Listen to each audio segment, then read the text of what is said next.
Welcome back to Just Giants with Grump and the Cranky Fan, your favorite Giants podcast. I am your host, the Football Grump. With me, as always, is Mike, the Cranky Fan, and we are back to discuss a second Giants loss in a row. Jaxson Dart falls to the Eagles, another loss on the road. He is still winless on the road, but this loss was so much more than one game. This loss was so much more than just losing to a division rival.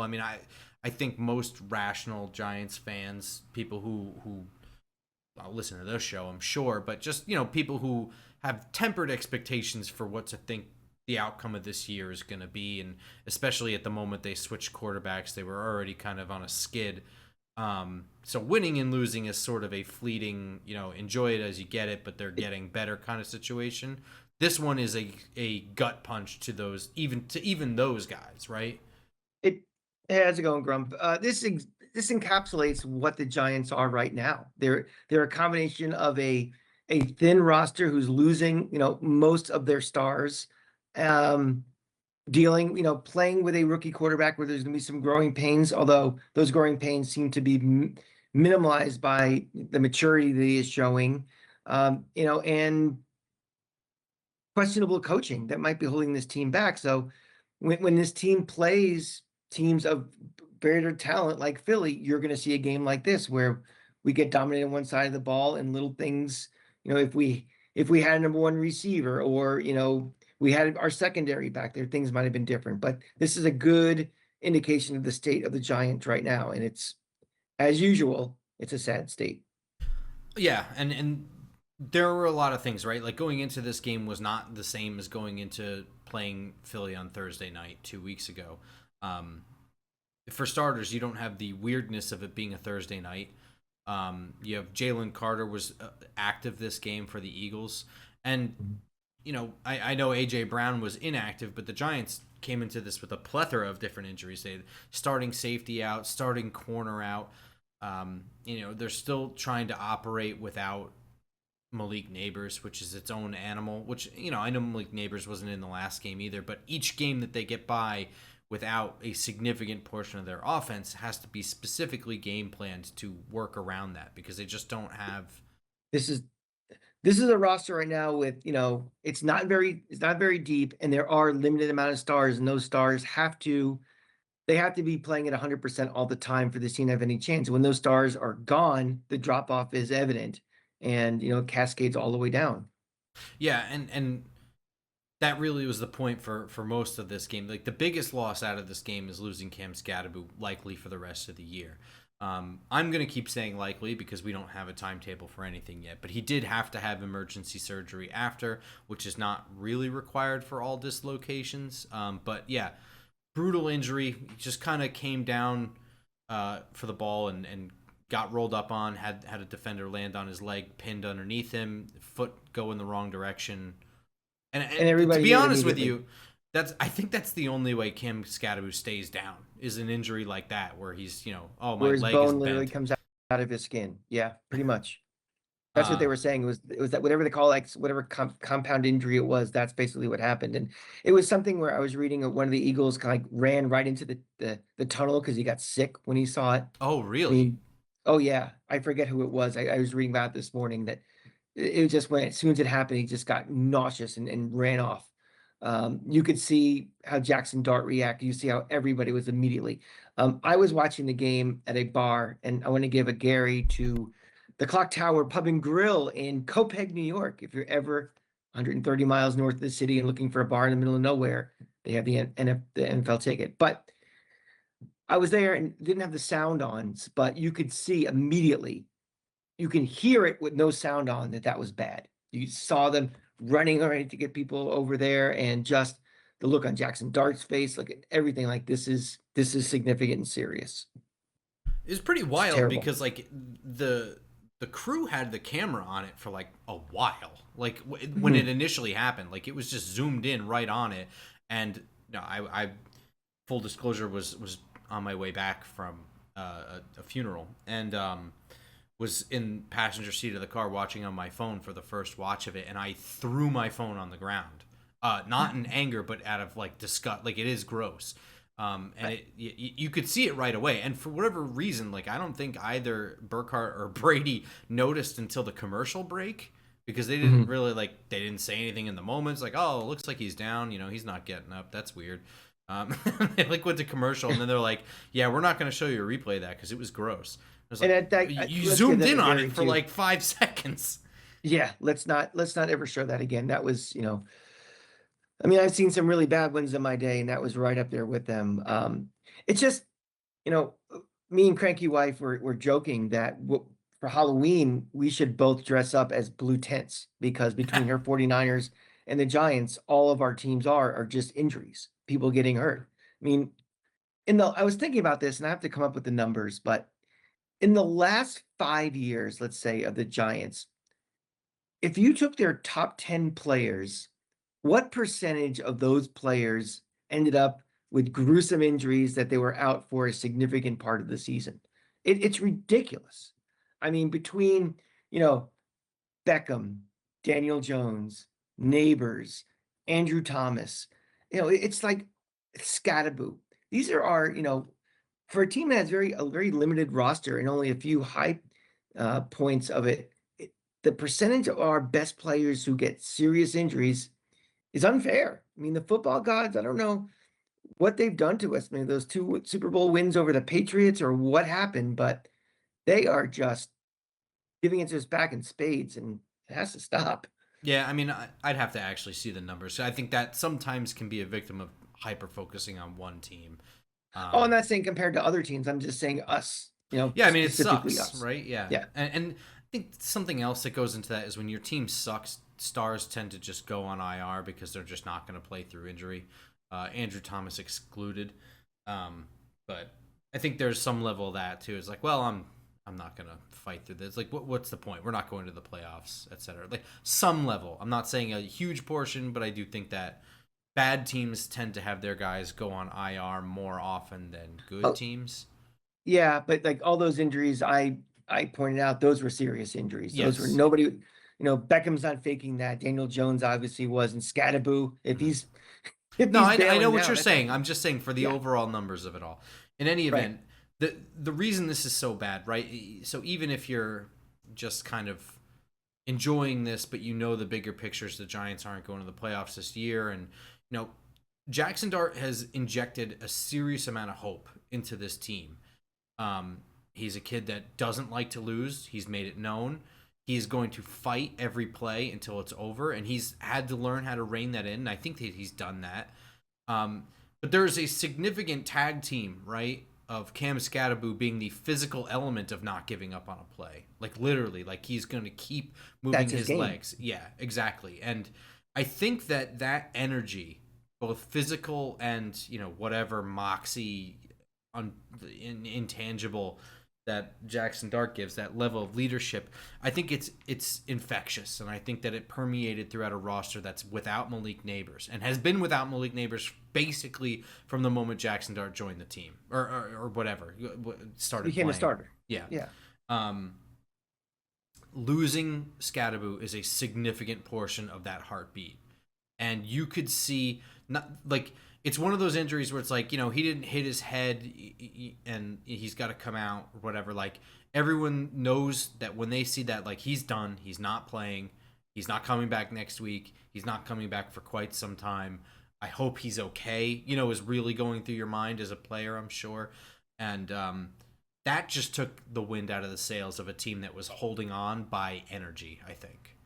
Jaxson Dart may be the face of the franchise going forward, but Scatterbo, the way he plays and just his personality and everything, that's the soul of this team. This team, this giant fan base has been, for 40 years, harking back to the old days where they were a lunch pail team. And this guy was the epitome of that. And, I always say you can sell wins or hope. And those guys, the two of them together, are the foundation of hope.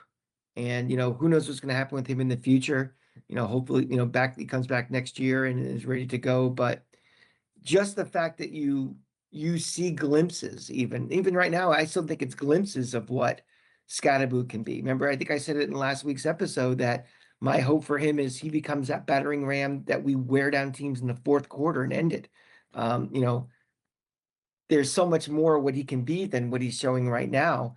And now that has to pause. And now we have to kind of pause hope for a big chunk of it. Jaxson Dart still gives you that hope because you're seeing week to week the development and the maturity from him. So we obviously all have hope with that, but that package is something special. And that's, a unique combination in this league right now. And now we have to wait. Yeah, and to his credit, and we'll talk more about Jaxson Dart in a little bit, but I don't think that in any way he kind of mentally gave up or anything like that. But you could kind of see the fire of the team extinguish when Cam Skattebo had to leave, and I think it was no more evident anywhere else than on defense. I want to give Dart a Gary actually because you saw how pissed he was. He was screaming at bombs and everything, and rather than lose his shit and rather than just being off going on tilt, he didn't play that way. He showed him. Remember he's a rookie. He's a rookie that's starting his what fourth game, fifth game. It's pretty remarkable how a guy who's so connected with him. They obviously seem like they're friends. They're going to be linked forever with this team and rather than going on tilt, he kept his composure. So that's something that, as we chart the progress of him going forward, this is the important milestone for him.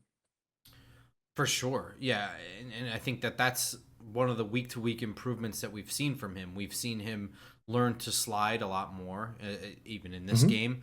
His one run around the outside, he got the first down. Could have lowered his shoulder into the defender there, but chose to slide at the first down marker.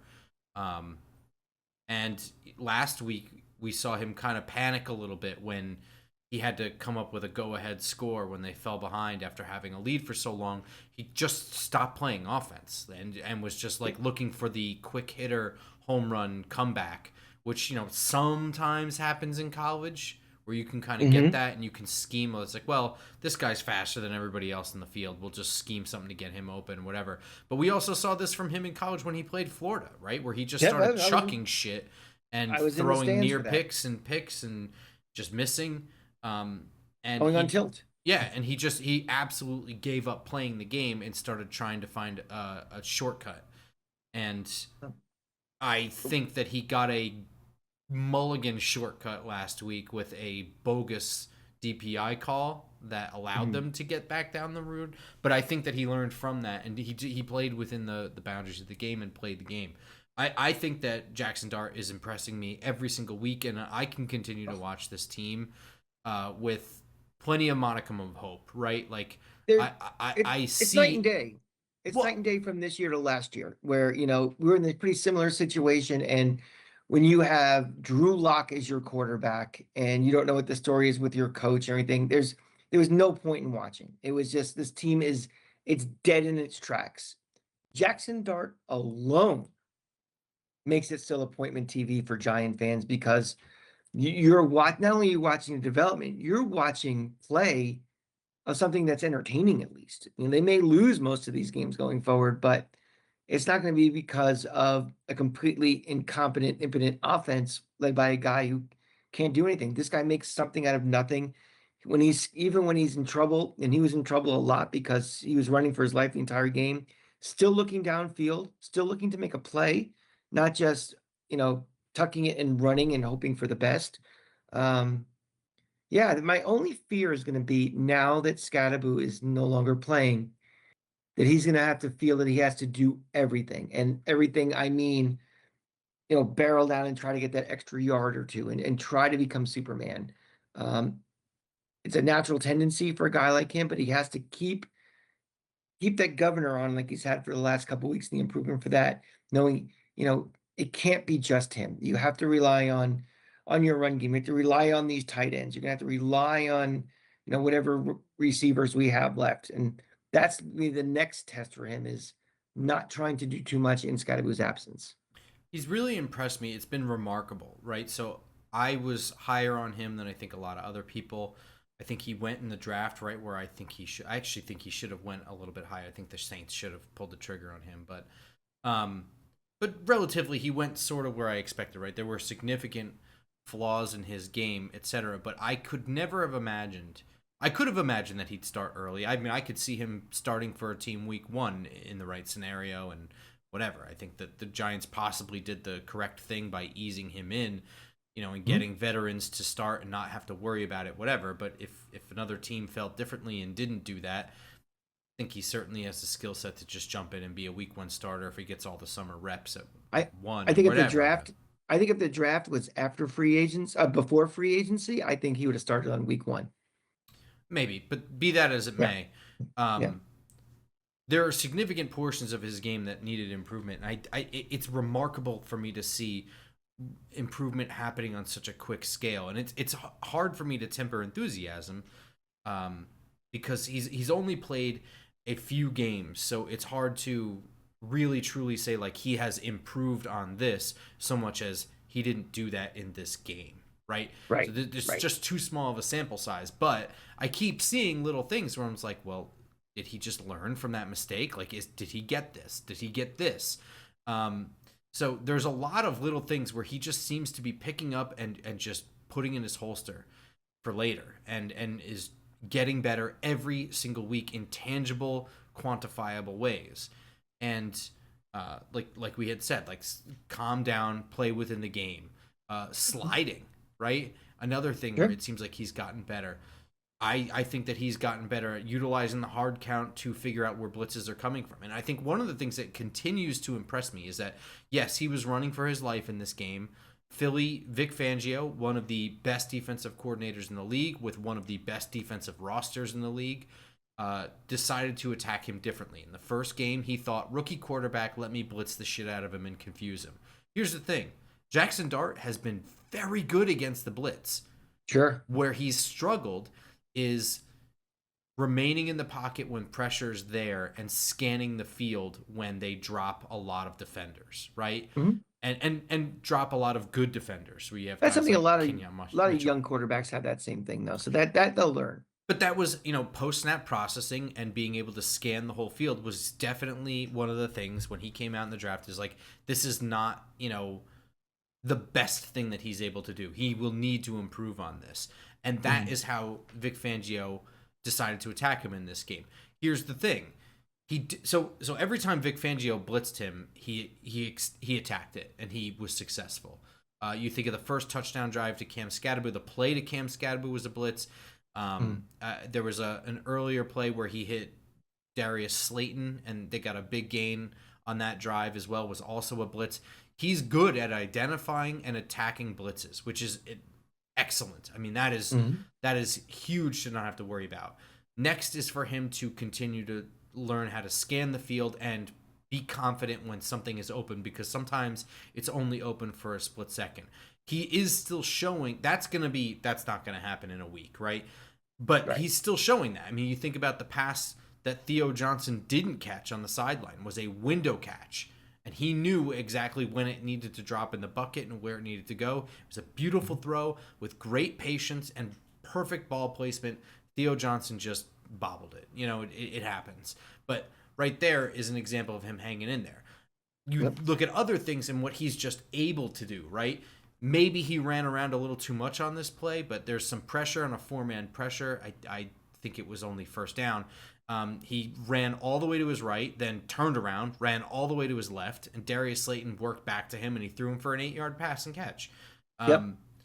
What he's able to do is excellent. What he's able to improve on in such a short amount of time is pretty close to unbelievable for me personally. Not something I could have said guys can do this quickly. If you would ask me like, "Oh, do you think he could get it by the end of the year?" I'd be like, maybe by the end of the Maybe. year you'll see something."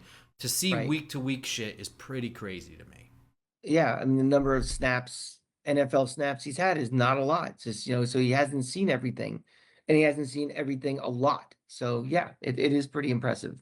And it's, you know, I think the one thing I would tell Giant fans, and I think I've mentioned this before, is every week shouldn't be a referendum on what you just saw as big picture. Don't try to look at everything in big picture.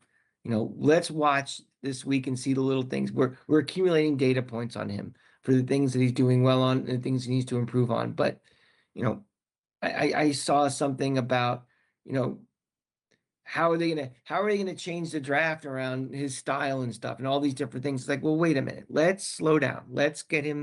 let's give them their reps and everything, and just, kind of enjoy it. Because really, this season, if you're looking for wins and losses, you're not going to get them. You're going to get losses, but something to you know focus on each week with him, and I think that's important. Absolutely. And another thing that he's impressed us on, that impressed us. All of you are impressed by this because I decree. He's impressed me with is he immediately lost Malik Neighbors. He's had no problem spreading the ball around. You Yep. look around and occasionally you'll have a game where Wandale has like 12 targets, Slayton will have like 8 targets or something like that. But for the most part, you're looking around, 6 targets here, 4 targets here, 6 targets here. Like, does a really good job of just working the offense. And I don't know how much of this is Mike Kafka, making sure that one guy isn't the entire engine of the offense, or how much of it is just Jaxson Dart being patient, or how much of it is Jaxson Dart operating off script, and then whoever just gets open is who gets open, kind of thing. But regardless, it's impressive. I don't think it really matters who it is. And we've seen multiple times when they show like that overhead shot, these guys are just not open. And Oh yeah. he has to make something happen. And then, to credit to these receivers, they're trying to get open or something, but it's usually as a byproduct of Jaxson Dart buying time for guys to get open as opposed to on their normal routes. So that makes it harder. I mean, his progress is going to be slowed down, unfortunately, this year, because he does not have Malik Neighbors. He does not have Cam Skattebo. He has, his number one receiver right now is Darius Slayton. That's, it is what it is. So it's not going to be the super leap as fast because he's not dealing with the full deck that would be optimal for him for his development. Usually the phrase reserved for mental capacity. I don't think that that's the issue.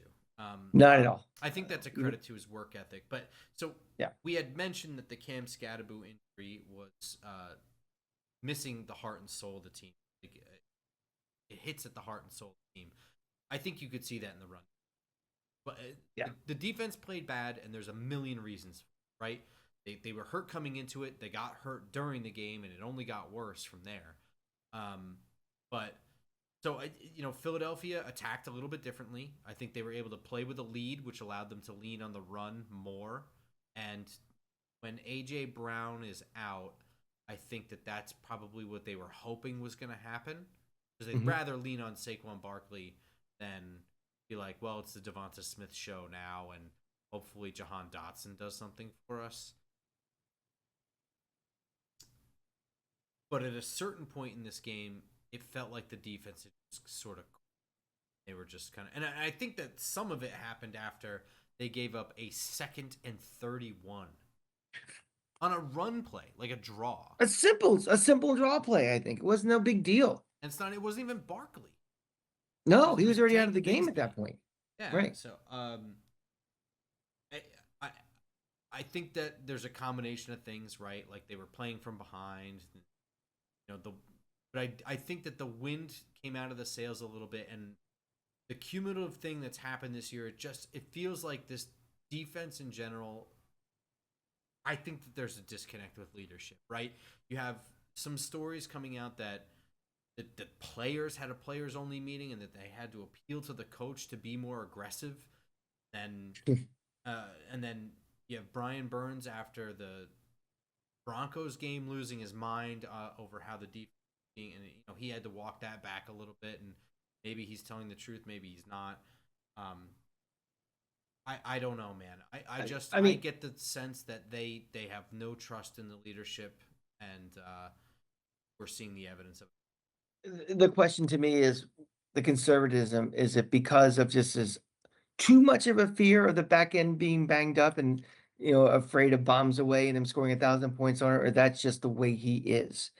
I can sort of understand the first one. I may not necessarily agree with it. There's no excuse for the second, especially in this league, especially the way this roster has been constructed. I mean, the strength of this team is the defensive line and going after it and getting that quarterback and, just hair on fire, get him. And if we're just going to play conservative all the time, you're kind of going against why we were built the way we were. And if there's that much of a disconnect between general manager and coaching staff, that's a major problem. Yeah, I mean, I don't really know. My gut instinct is that it's a bit of both. I think Mhm. that this is generally who Shane. Am I quiet? I think this is generally who Shane Bowen is. Is Mhm. a conservative coach that likes to line up and play and just be better than you. Um, and I think that he sinks into his shell of conservatism when he doesn't have faith in the players that have to be on the field, Oh, right? So the end of the Broncos hold on, game. hold on. Sorry. Okay. A pop-up window just opened up and started talking. Okay. Okay, Um, go ahead. the end of the Broncos game, you have so many guys going out that he doesn't feel comfortable being aggressive and putting guys in man situation because you have guys that shouldn't be playing safety playing safety. You have a special teams Mhm. guy playing safety in a critical situation. And I get that, right? I do get that. Um But die on your personally, strength. yeah, Die because I would rather die. I would rather lose going for it than and just be like, I should have played it safe. You know what I mean? Than play it safe and lose anyway. yeah, die with my strength. Die the fact that I came attacking and Thibodeau or Burns or whoever couldn't get to the quarterback and couldn't you know at least cause disruptions to those guys. It's hard to hit those guys downfield if you're just kind of taking the best part of your team out of it and then allowing the worst part of your team to get exposed. That doesn't sound smart to me. Yeah, and I just don't know how you reconcile as a coach watching your defense have Tank Bigsby push into the crowd and just push guys 10 yards off the ball. I just, you know, this isn't Derrick Henry where, it's never excusable, in my opinion, as a coach to watch your team get bullied like that. But at Mhm. least you can, like, I get it. It's Derrick Henry. You know what I mean? Like, it's Yeah, Tank right. Bigsby, man. It is nobody. It's nobody. Um, so I I forgot don't about know. him, actually. Yeah. Yeah, and here's the thing, right? Like we know that Brian Dable is hard on his coaches and lighter on his players, and we saw in the press conference beforehand, reacting to like why Dexter Lawrence wasn't on the field at the end of the Broncos game, and they only rushed three guys, and Dexter Lawrence isn't even one of the three guys, and whose decision and Shane Bowen didn't even have like a real answer as to why. His answer was, "That's on me. I have to make sure the right guys are on the field." And it feels like Brian Dable put It's a him in a room. non-accountability trying to be Well, accountable answer. sure, but it also feels like Brian Dable put him in a film room and yelled at Shane Bowen. And I don't know that Shane Bowen is putting that film on. Is he putting that Tank Bigsby film up there and ripping into his players? Because Mhm. that's not really on him. You know what I mean? Like, I mean, maybe it's a reflection of what they think of him, and that's that is what it is. And but that effort out there, I don't think that that's really. I mean, that's the player. The players have to. It's their job. You know what I mean? Like, you have It, to be giving 100% effort. Period. it's Full one of the stop. first times this year I really was like, as I'm watching it in real time, like we're starting to see that quit thing. And, Oh yeah. that's the fastest way that coaches get fired. You Yep. know, it's wins and losses. I mean, if you look at win-loss record alone, Brian Dable should not still be the coach of this team going into this year. He sold them on a belief on he can develop a quarterback and a locker room that still kind of believes in him and still was playing for him. If you're starting to see this now, and we're in week what, 8, 9,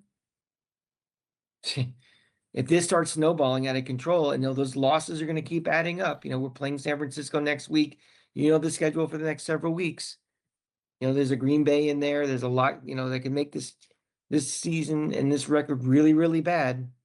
I don't know how he would survive it. So this is gut check time for this coaching staff and for this team, the players, what they want to be. And, it's just so frustrating to me, Grump, because, I'm watching it. We're recording this on Monday night. Washington's about to go 3-5. Dallas has absolutely no defense. Even Philly isn't quite Philly. That it just sucks we're just in the same position again because this is a division that could be had in different circumstances and even in different phase of our development. But We're just not there to capitalize on it yet. Oh, 100%. It's so frustrating. And even this Philly team is just like, we beat them once already. I think if we were healthy, we could have beaten them this Mhm. week. Um, Getting back to Dable, Yes. I think, you know, in terms of his longevity here, and I understand, right? This was a, I don't think it matters which team you're rooting for, right? Like, I think if you're an Eagles fan watching this game or a Giants fan watching this game, this was an infuriating game to watch from an officiating standpoint. And I'm not here to say we could have won, we should have won because this, that, and the other thing, or this game is rigged in one direction or the other. I just think it was poorly officiated by a 9-year vet, I think, in Brad Rogers, I think. Not only was it poorly officiated, it was also micro officiated. And that's the part that's been driving me insane watching these games. And it's not just this game, it's just watch around the league. It's players have to play, and every single play doesn't have to be scrutinized and having the officials' fingerprints all over it. And that's what it feel like it's going to be. I don't believe for 1 second that, I know some Giant fans are pissed off and they're like, "Oh, this is rigged." That's not happening. I just feel like, there are plays that are made where it's judgment by the officials, and the officials are using too much judgment to tip the scale on what's happening on individual plays. And I think that has to be something this league has to really look at. I mean, is this a league where officials have to step in when rules are broken? Like, or is it just, are they thinking they're active participants in a game? And right now they're starting to feel like they're too active in a game. I mean, I don't know how the league fixes it. In my opinion, I mean, we could do a whole episode on things that I think the league is doing wrong and has made the Hmm. game slowly, less and less watchable for me. And Hmm. I don't want to do it. We could do it in the off season or something, but like Sure. it just makes me sound like a grumpy old man. But like, I mean, I'm growing more disinterested in watching games that aren't Giants games because there's just so many infuriating factors that just keep adding up, um, for any number of reasons. Usually greed. Usually greed seems to be like a common denominator on the things that piss me off. But the officiating, I don't know. I don't. That one doesn't seem to have like a direct thing. Like I don't know why it's so bad, or why it's so hard sometimes. I mean, it is the semantics of football is sometimes just downright stupid. Like you're sitting there and we watch a replay of the tush push, and it is clear. It is clear that while the ball was still moving forward, so progress is not stopped, it is fumbled. Okay? Clear as day. But Hmm. because that's the rule, that forward progress can't is strictly with the officials on field, that can't be reviewed. Yeah. Okay, I'm not calling for a review of everything, but it is insane to me that we can all sit down and watch and we can all agree that progress is not stopped and that progress is what helps get the first down, but then that doesn't matter. And the fact that the whistle blows way after doesn't matter. And the same thing with Jaxson Dart's fumble. We can all sit there and look at a review, and in real time when it happened, I thought it was a fumble. When I watched the review, I was like, well, shit, that's absolutely a fumble. And then we come Hmm. back from break and, oh, overturned. This is not a fumble. What? What the hell are you talking about? And I know Giants fans are defending this, like, well, it was slightly going forward. Like, I don't see it. I don't see it slightly going forward.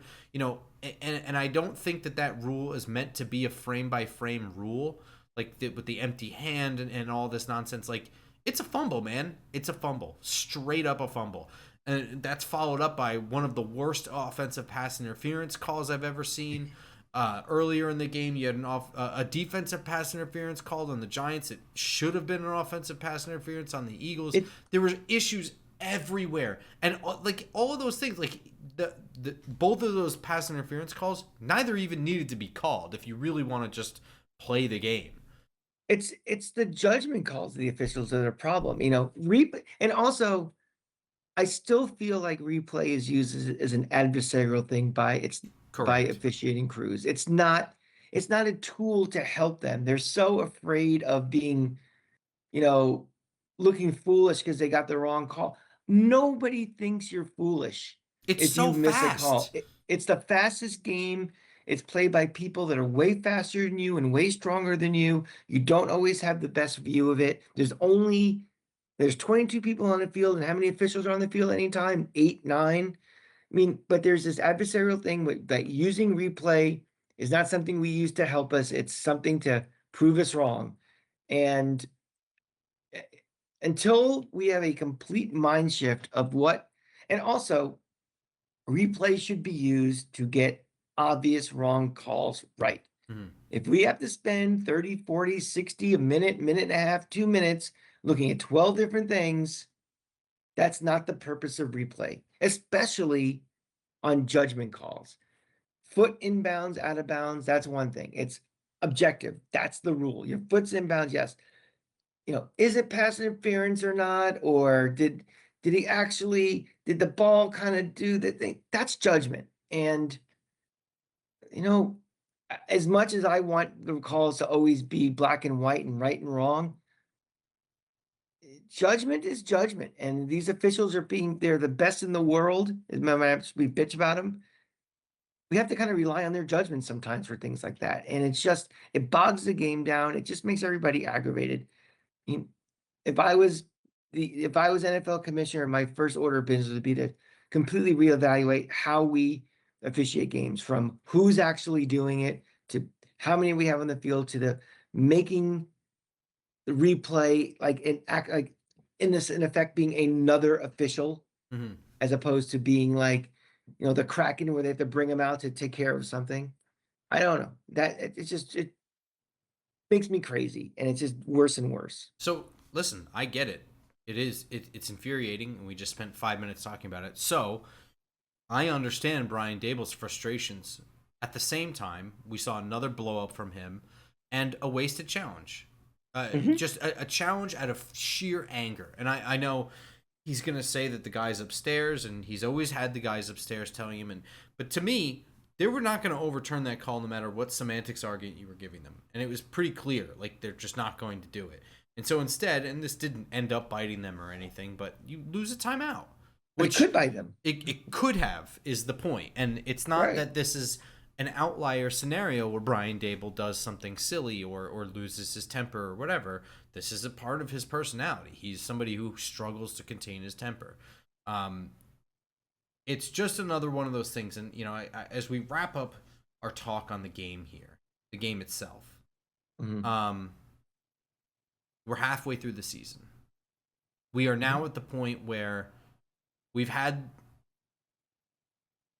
our we were relying on Malik Neighbors to be a 70% of the offensive production, maybe 60% the offensive production, him go down.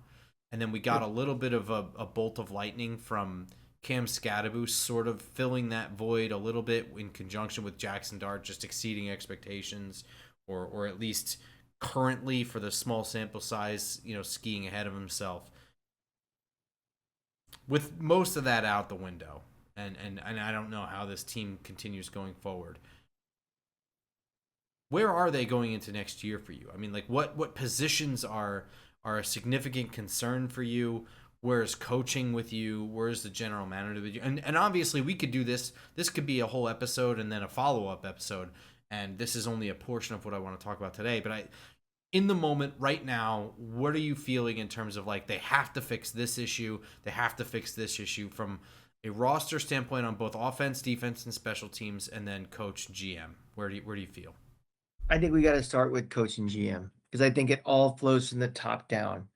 I We keep adding to the ledger all the data points of the things Brian Dable does that keeps us from being the best position to win. If we look, micro up to the macro, he does a lot of things that prevent us from putting us in the best position to win. And things like the blow up are just another example.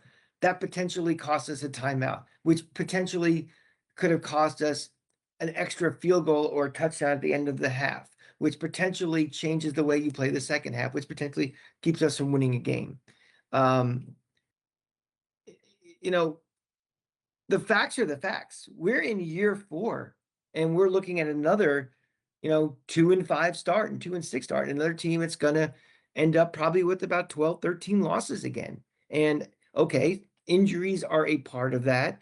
The injury, especially to Daniel Jones, but we are no further along now than we were 4 years ago. I mean, 4 years ago, and just and now if we're starting to lose the locker room, we have no identity on defense.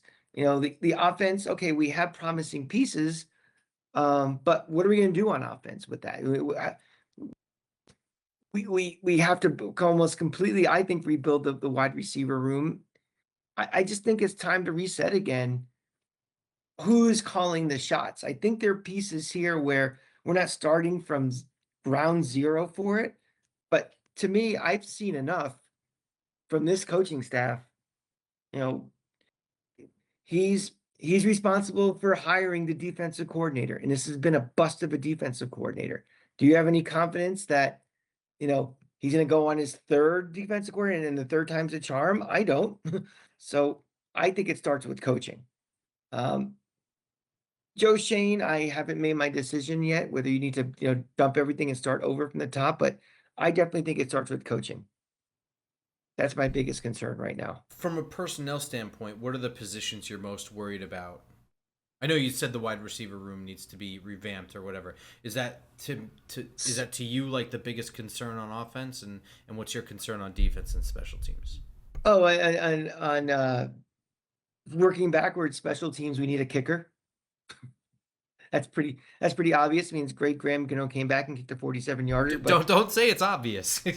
We thought it was obvious he was going to get cut. Too much credit, but it's also, I can't assume that he'll be ready to start next week. Who's to say he doesn't tweak his balls or something during pregame warmups and he's out again?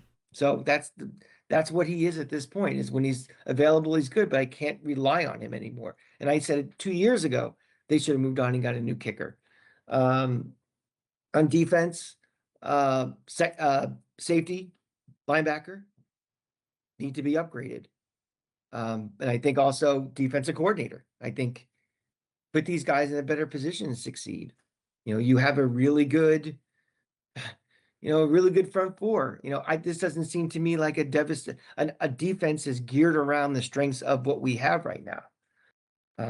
Offense, wide receiver, upgrade tight end a little bit too, if that's what we want to be, especially if we're going to try to have a power offensive game with Skattebo and Jaxson Dart, who's a mobile guy who likes to run people over. I want to upgrade tight ends too. I don't think we are as far away as we were when we first got Joe Shane, but there's still a lot of holes on this team that need to be addressed, because as soon as we get past that top layer of talent, we look completely lost again. Yeah, so I agree with you on a lot of stuff here, right? For starters, starting all the way from the top down, I think it's difficult to judge. I think it's more difficult to judge Joe Shane than it is Brian Daboll. And I don't think I like Joe It's Shane fair. much. So this is not coming from a place of love or loyalty or anything like that. It's just, for starters, you can go ahead and it's perfectly fair to say the buck stops with the GM. So everything is his responsibility no matter what. But at the end of the day, we learned over time on investigative reporting that not all draft picks, while the GM has the final say, the GM is trying to build a roster for the people that he has in place, right? And we learned later on that it was Jason Garrett that wanted Andrew Thomas. Jason Garrett was a terrible offensive coordinator, but he was 100% right on Andrew Thomas. We learned that Pat Shurmur wanted DeAndre Baker and insisted that they move up for him, which was a disaster. You know what I mean? And because he wanted somebody with some dog in him, which doesn't seem like a Pat Shurmur thing, but we learned that later. So, and you learn that like Joe Judge kind of took over and wanted Kadarius Toney. So it's hard to blame Dave Gettleman for all of those things, right?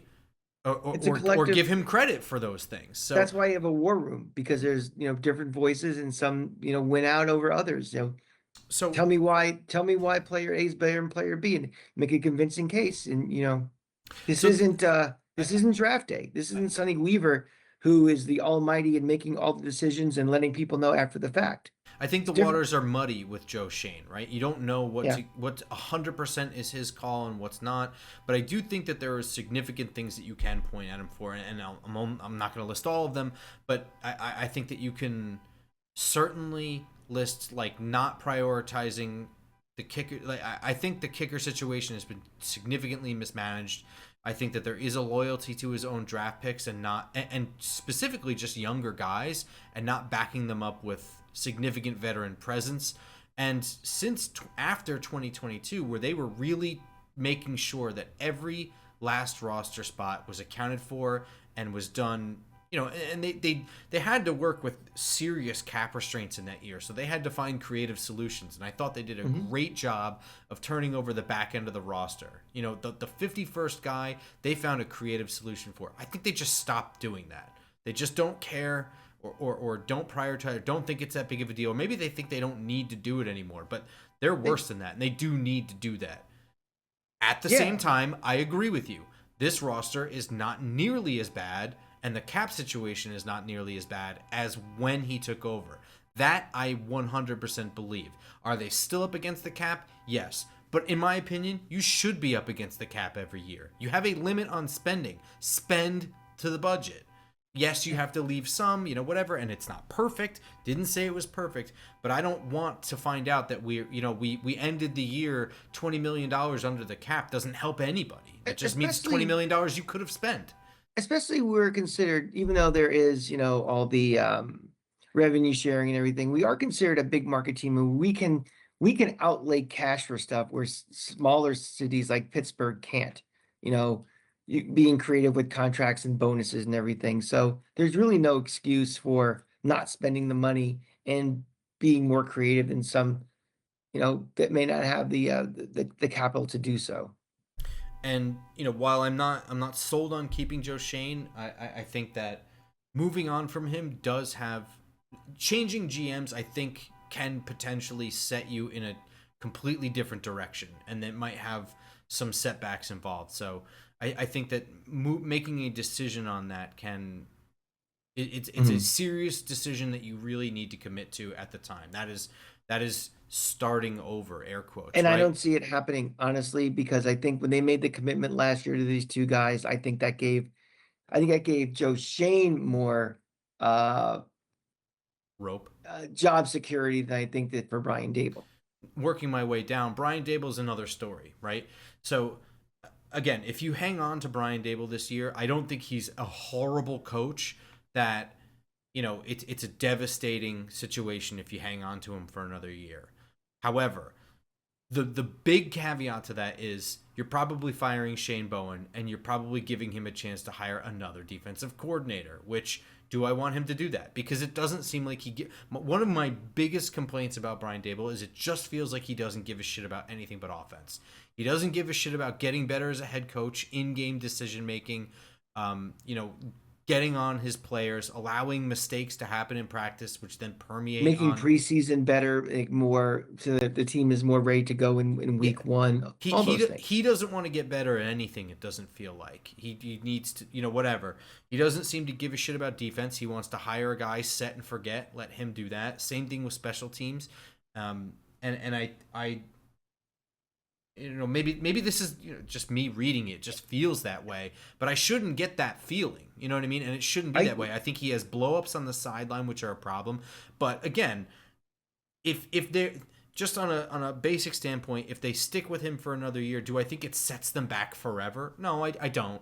I don't think that he's a I don't think it moves horrendous them forward, coach. though. Yeah. Exactly. And we've said this before in previous episodes, is he doesn't end up giving you, he might give you a game plan advantage, right? Where he's good at game planning stuff, where he can work to a specific opponent and work around the obstacles of, like, well, this roster stinks, or this quarterback is only good at this, or whatever.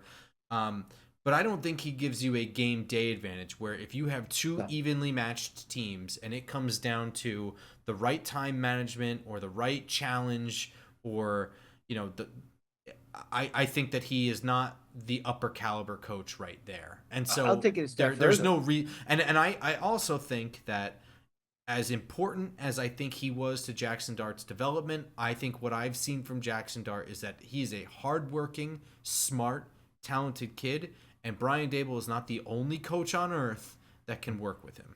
That's actually a diminishing return because every game he plays and every month and every season, the reliance on the development of him decreases. He's going to be Sure. just fine. He may be by the end of year two a guy you think that almost plays like a veteran at some point. So the development aspect of him, you don't really need that so much from the quarterback, from the coach anymore. You need him to give him a game plan for success. Well, I And if, want to dial that back just a little bit. Like, this is projection, and Mhm. Jaxson Dart has only had like 5 games, so I know. I don't want to sit here and say like, yes, he's going to be just fine. I'm just saying Brian Dable's not the only coach on earth that can unlock him. We've seen plenty of quarterbacks that had a great freshman year and a terrible sophomore year, and Sure. then next thing you know, they're out of the league. So I don't want to make any strong declaratory statements. No, that's not But what I meant. no, That's I know, but I mean, yeah. I'm adding an asterisk so that it's not interpreted the wrong way when we're talking about this Mhm. by people listening. Is he's not the only, like, Lane Kiffin got a lot out of him. He was hot Mhm. shit in fucking high school. I think that he probably would have been fine at USC as well if he had stayed there, if he could have stayed there. I do think that he's a smart, talented, hardworking kid, and people like that tend to just succeed because they're good. And ultimately, if you're talking about replacing Brian Dable, you're hoping that you're replacing him either with a coach that can continue developing him, or a coach that will hire an offensive coordinator that will continue developing. Right? Like, you're not Right. replacing Brian Dable with someone shittier. Well, Like, I think the one thing, and again, it's very early, it's only been a handful of games, but one of the things I had said last year was, well, if they get rid of Shane and Dable and they start over, Jaxson Dart is in complete limbo. They may bring in somebody who just doesn't think he's worth investing the time and energy to develop. do you still feel that way though after like 5 games? What the league I sees of him? I don't have a definitive this is the way it is, but it's certainly trending more towards this guy's got something Okay. and he becomes I don't think if I am Mara and I'm bringing in a whole new regime, I think it's like we have Jaxson Dart. We're going to develop Jaxson Dart where either if let's say Russell Wilson played halfway decent and Jaxson Dart was still on the bench right now and they decided to fire Dable in week 11. I don't I think Dart would have got a chance before they fired him, but let's just say in that world Okay. happened. I think Maris says you have a blank check with Right. this team. You have Jaxson Dart. If you think you got something with him, develop him, see what happens. If you don't think that's your guy and we have the number 2 pick and quarterback X is available, go draft him. I think now it's if they decide to clean house, they're like, we have Jaxson Dart. We are looking for a skill set that's going to take this potentially really good quarterback and take him to the next level. Sliding down to personnel. Um, Mhm. and I'm not sure. I guess I'll do this in the order that I think it probably needs to get done. But I do think that there's 4 positions that they really need to consider uh, Okay. doing some serious upgrades to. And number one is offensive line. You know, I think that they've put together a good starting five. You have Jermaine Illuminar's contract is ending. Greg Van Roten was a 1-year band-aid, which was a perfectly fine move. I'm not Mhm. criticizing it, but they can't keep doing that. If they were to get a real shit kicker at right guard and figure out right tackle with either a draft pick or re-signing Illuminar or something, it is imperative. Like, you have Jaxson Dart, we feel strongly about him. Protect him. Let him learn. Let him sit in the pocket and be calm. Don't make him run all over the goddamn place. Give him Eh, a running game that has running lanes, and you don't have to worry. You don't ri- have to hand the ball off to a literal bulldozer to get a running game. Especially when you're having a guy like Skattebo who, yeah, that's a type of running game they're going to have with him. He's not going to be a Barry Sanders type who's going to bounce to the outside and use his speed to get around. The guy's a battering ram. The Mm. guy is going to, you know, I'd rather him get 3, 4 yards, take that initial hit and get another 2 or 3 as opposed to getting 1 yard, taking that hit and get an extra 2 or 3 yards. And then, like I said last week, have that offensive line be strong enough so in the fourth quarter, we're the team that has the 7-minute drive and eats up clock and keeps getting first downs with the perfect running back to do that. And also the perfect quarterback to do that who can, make things happen with his legs and be smart. I do think that upgrading the wide receiver room is a high priority as well. But at the same time, it can be a high priority without having to use a huge investment. I think that you Mhm. can get really good wide receivers in a variety of different ways. On defense, linebacker Yep. it's a goddamn problem. You know what I mean? It's just a problem. And I think that as much as defensive tackle is sort of an issue, um, yeah, you know what? I think it is defensive tackle. I think you can make a strong argument for corner. So you have Cordell Flott on an expiring contract. Deontay Banks stinks. Um, Mhm. you know, there. Safety. He's just I mean, safety. I think you can get away with safeties if you have a good pass rush and good corners. Right now, they have a decent pass rush and decent corners, and you have a defensive coordinator that's not maximizing those things. You know, Mhm. and again, I'm not saying I love the safeties, but I don't know that that's like a priority concern. Okay. Okay. At least the way I'm looking at it, right? Like I could be argued with. I could probably be See, swayed, defensive tackle is, it's such an investment, but on it the doesn't open have to be, market right? Like I mean, like if you get a if draft you pick, draft one well. Yeah. sure, yeah, and I think that's the Giants have been historically through, two, three different GMs now, very good at drafting those, and therefore you're getting them on the cheap because they're Yep. like you go back to Jonathan Hankins, These guys are still all over the league. You Jonathan see them in there. Hankins, Dalvin Tomlinson, Hmm. Dexter Lawrence is another one. Like they've been very good at getting those guys in the first, second round. And while those are significant investments, overall, when you look at the cap, you're getting production on the cheap.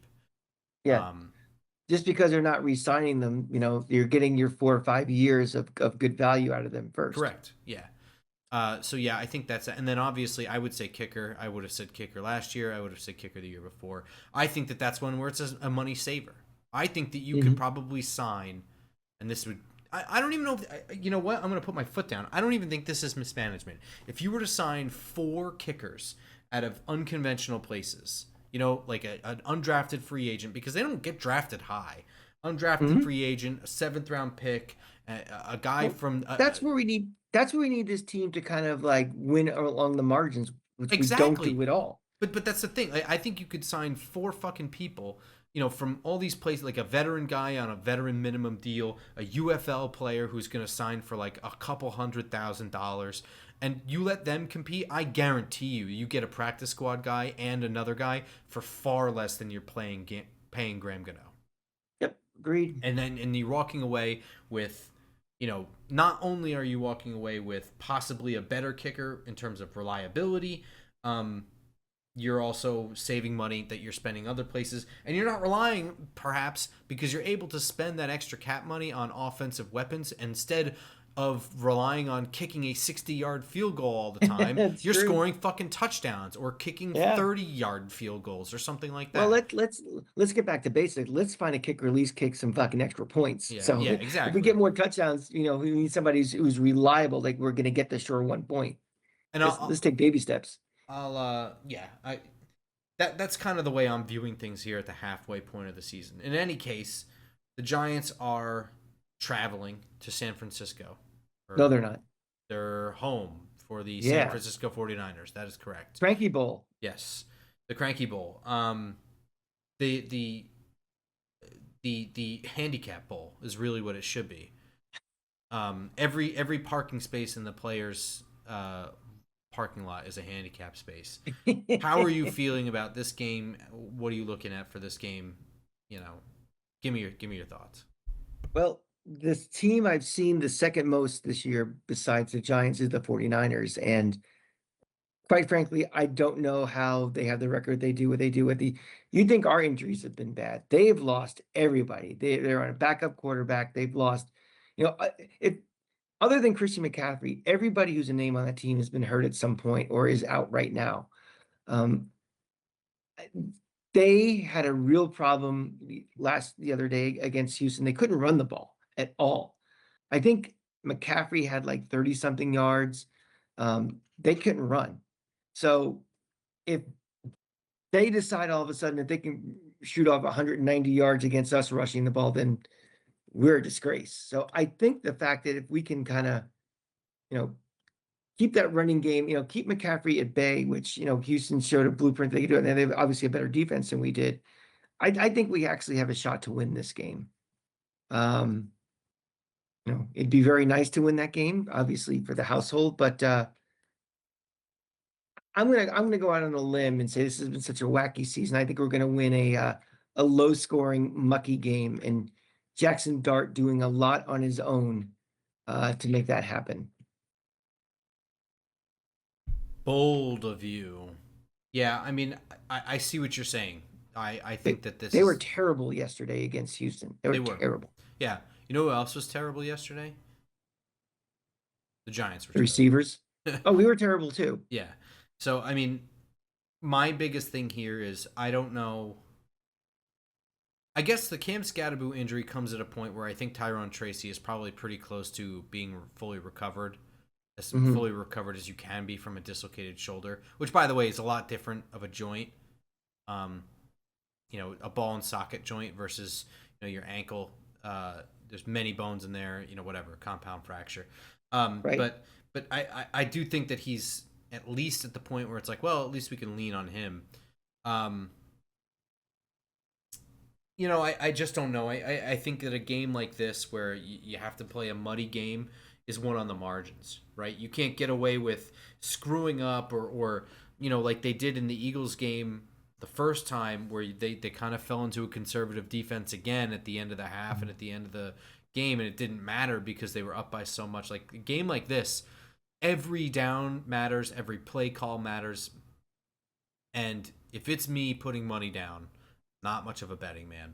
I am backing the coaching staff in San Francisco more than I'm backing the coaching staff for the Giants. I feel right now that's the biggest discrepancy in this is their coaching staff versus our coaching staff. And that's a problem. I think if we kind of unleash the hounds and just have a relentless pass rush, I think we can make Mac Jones do things he doesn't want to do.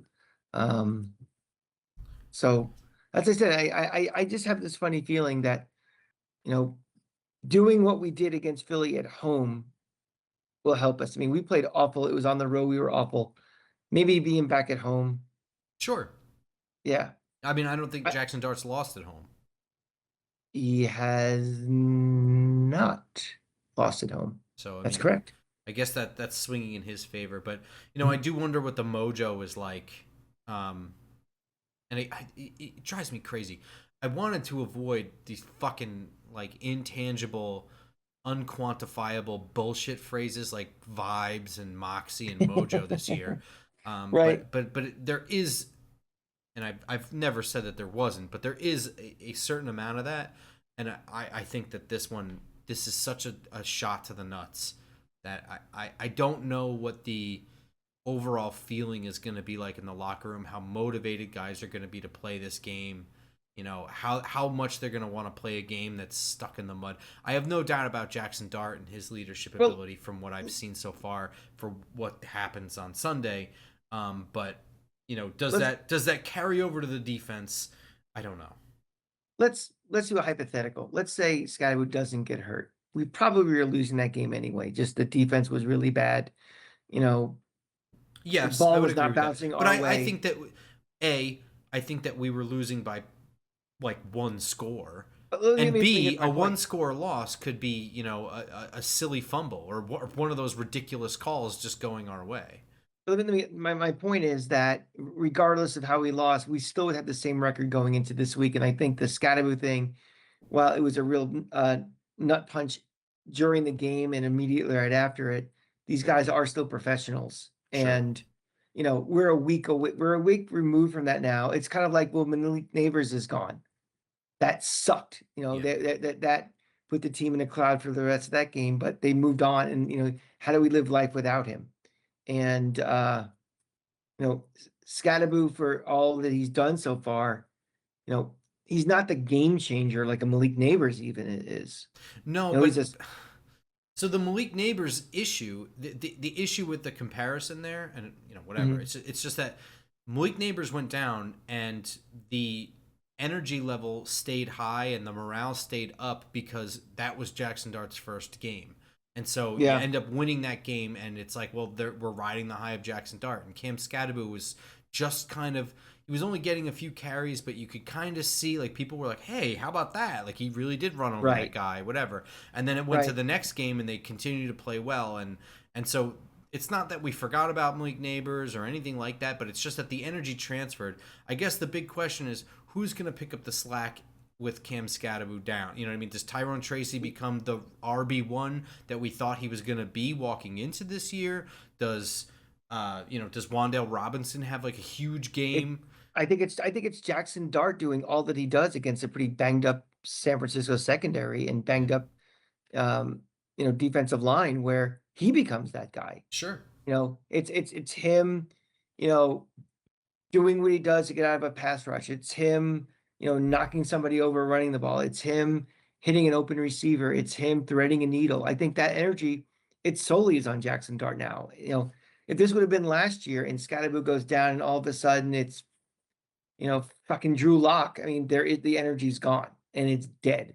We still have, again, like I said in the beginning of this show, he's the face. Scottaboo may be the soul, but he's still the face. And he is the attraction, and he is what the hope is for this team for the next X amount of years going forward. It's him more than Scattaboo. So I think as long as he's still there and he still has that infectious attitude that he has, and you see him on the sidelines and all of that, that's still there. So I see your point about with Scattaboo not being there, but I think as long as Dart is still there. Now, if Dart goes down, Oh, I mean that's a whole other thing. God That forbid, dude, I don't even know if I want to do an episode. we will go to church, me and you, and just pray for a fast ending for us. Um, because then is all hope for this year is gone. And I don't mean hope for making the playoffs, but hope for seeing the progression of a guy and Mhm. just an exciting 3 hours where you could theoretically win a game on a great performance. So I see your points, but I think as long as he's still back there and doing his thing, I think that's that's an emotional energy that this team could use to try to win. Got any other closing thoughts? Or is that it? Yeah, I have one more. I hate the Eagles. Okay. I think they're a bunch of punks. I think they're a bunch of scumbags. I think their sole mission in life is to troll the Giants more than winning Super Bowls. I want to throw something by you, and you tell me if I'm crazy or not. Pretty Bush to be throwing 40-yard bombs up 18 with 5 minutes left in the game. Nah, I think me personally, especially after watching the Broncos game last week, I'd say you play your game. I and that is what Jalen Hurts does well. If he does anything well at all, it's throw that ball. Um, I didn't at the time or upon review feel like that was Bush. Um, I think that's just playing football. And if it's me, It- I'm not running up the score like a college game where it's like 50-10. You know, um, That Here's my thought. There was about 5 minutes left in the game, four and a half maybe. It was third and 8 or 7. They just get a couple more first downs, the game is over, right? And we are doing nothing to stop them, right? They converted on a 2nd and 31 when a simple running play. They were running the ball, and I know Barkley was long gone, but their offense, they do a lot to get the first down. They do, every time you think you have Hurts, he just somehow finds a way to find an open receiver or with his legs gets the first down. It gets to 4th and 1 or 4th and 2. They're going to tush push for the first down. The game is effectively over, and all you need to do is just pretty much run the clock out I by, I, I mean leaving that. you're selling it, Rel. I'm not buying it, especially after last week. I mean, we went into that and you were like, on offense, we went conservative. On offense, we went conservative. We went run, run, pass. We went run, No, run, no, pass. I'm not saying be conservative. I'm still saying, you know, But that was the shot. It was there. You're not gonna throw it. Well, it was a I have pretty amazing no. catch too. I don't know. I wouldn't say the shot was there. It seemed like they were a little bit of a force throw to me, actually. I mean, it's just It, you have one-on-one coverage, and it's against a backup corner, and it's a yeah. first-round pick wide receiver. Yes, it was good coverage. He got mossed, but I have no problem with the call. And it's one of those things. A, I'm from the mindset of if you don't like it, stop it.